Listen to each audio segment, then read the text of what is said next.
School ఒక భాగం అవుతే బోర్డ్ ఆఫ్ ఇంటర్మీడియట్ రెండు కలిపితే అధ్యక్ష దాదాపు 12 లక్షల మంది విద్యార్థులు ప్రభుత్వ పాఠశాలలకి దూరమయ్యారు అధ్యక్ష. గత ప్రభుత్వం అనేక మాటలు చెప్పారు కానీ చేతల్లో చూస్తే ఇది రియాలిటీ అధ్యక్ష. అధ్యక్ష గౌరవ సభ్యులందరూ జియో 117 గురించి చాలా సుదీర్ఘంగా మాట్లాడారు, చర్చించాం. ఇంతేకాదు మేము కూడా మొన్న ఒక వర్క్షాప్ పెట్టుకున్నాం జియో 117 గురించి డిస్కస్ చేసేదానికి ఆల్టర్నేటివ్ మార్గం ఎంచుకునే దానికి వర్క్షాప్ కూడా పెట్టాం అధ్యక్ష. అధ్యక్ష మీరు చూస్తే జియో 117 ద్వారా 10 మంది విద్యార్థుల కన్నా తక్కువ ఉన్న పాఠశాలలు గతంలో 1215 ఉంటే అధ్యక్ష గత ప్రభుత్వం చేతకాంతనం వల్ల అది 5507 పాఠశాలలు పెరిగింది అధ్యక్ష. అధ్యక్ష ఇంకో పక్కన 20 విద్యార్థుల కన్నా తక్కువ ఉన్న పాఠశాలలు చూస్తే గతంలో 5520 ఉంటే అధ్యక్ష గత ప్రభుత్వం చేతకాంతనం వల్ల 13720 పాఠశాలలు పెరిగింది అధ్యక్ష. అంతేకాదు అధ్యక్ష సింగిల్ టీచర్, ఇప్పుడు మనందరం సింగిల్ టీచర్ గురించి మాట్లాడుతున్నాం. సింగిల్ టీచర్ స్కూల్స్ అధ్యక్ష దాదాపు 30% స్కూల్స్ ఉన్నాయి అధ్యక్ష. అంటే 12512 పాఠశాలలు సింగిల్ టీచర్ స్కూల్స్ అయినాయి అధ్యక్ష.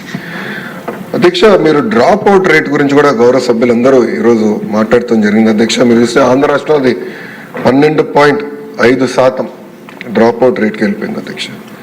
అంటే ఒక మాటలో చూస్తే 7వ తరగతి నుంచి 8వ తరగతికి ప్రధానంగా ఆడపిల్లలు చూస్తే అధ్యక్ష దాదాపు 47,000 మంది ఆడపిల్లలు విద్యకి దూరమయ్యారు అధ్యక్ష. అంటే ట్రాన్సిషన్లో పిల్లలు మిస్ అవుతున్నారు, కంటిన్యూటీ లేదు.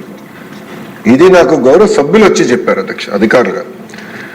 దాని తర్వాత అధికారులు నేను ఫస్ట్ అడిగిన ప్రశ్న అసలు ఎంతమంది పిల్లలు ప్రభుత్వ పాఠశాలలో చదువుతున్నారు నాకు స్పష్టంగా చెప్పండి అని నేను అడిగాను అధ్యక్ష.